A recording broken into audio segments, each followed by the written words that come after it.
So just a quick lowdown of the Class 9 we just mapped. It nearly took us all day, but it's made some good power. Loads of wheel spin like they do. We've only got the race gearing in this, so it's been a bit of a pain. But we managed to get a pull of 224 the wheels, free running. So, but yeah, that normally equals to at least 15 horsepower gain on that. So it's probably making about 240, I reckon. But yeah, so low down on the software, just a quick run through. I mean, I want to go home, my back's killing me. I've got no seat in this, I've been on a cushion. So yeah, that's the tuning screen we've been using, which I've been, checking bits and pieces. So you've got your RPM top left, your VTEC active, TPS, throttle position, your cam angle. So that's me. It's saying 117 at the minute, but it only goes up to 50 degrees on the Honda, so it does go back to 0 when you start it. Ignition angle, obviously, it's your timing at the time. Injector pulse, recoolant temp, and I've even wired in a wire band on this. I asked Ian at Ratcatcher to do it for me, and I've literally just wired it on the plug, so we've got that all fitted. I'm not going to run it on closed loop or anything. It's literally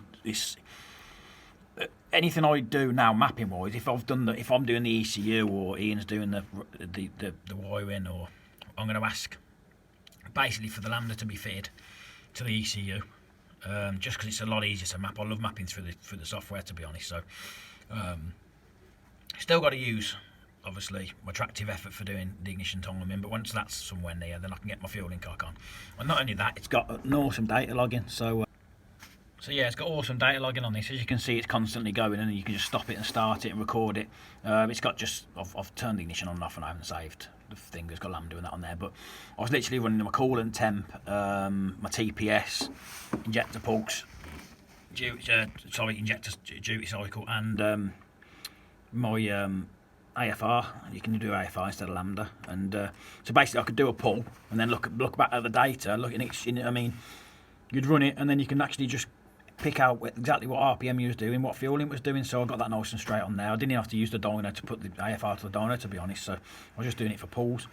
Earlier on, I was using it for tractive effort to get the timing where I wanted it. But yeah, and then obviously I turned everything off to start with, just to get the map pretty much running. And it's got like when your VVT, see on your VVT column, you've got your cam control, which is cam control 2 on this.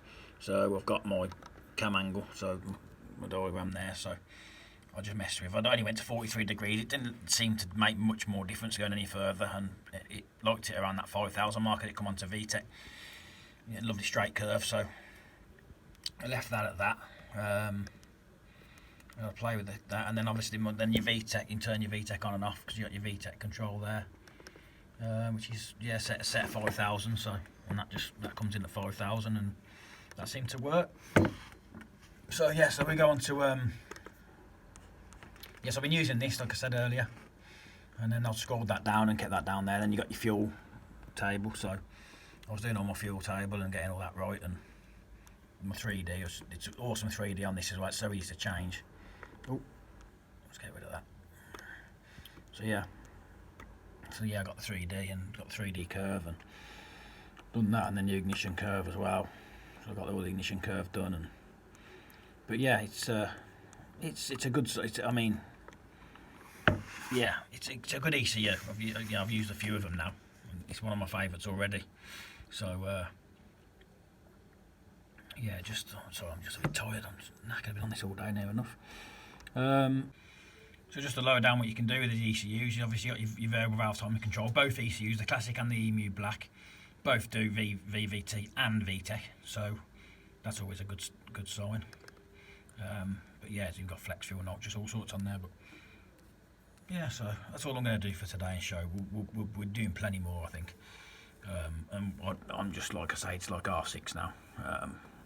Been on it most of the day because it's new software, and I wanted to make sure I got everything right, and been playing around with cam timing and playing around with the VTEC, trying to get it right. Got a little video after this video of the power run. So yeah, there'll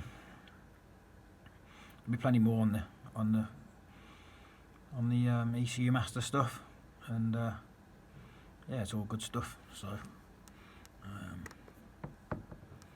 that's fully mapped. See how Mr. Sumners gets on in his new Class 9.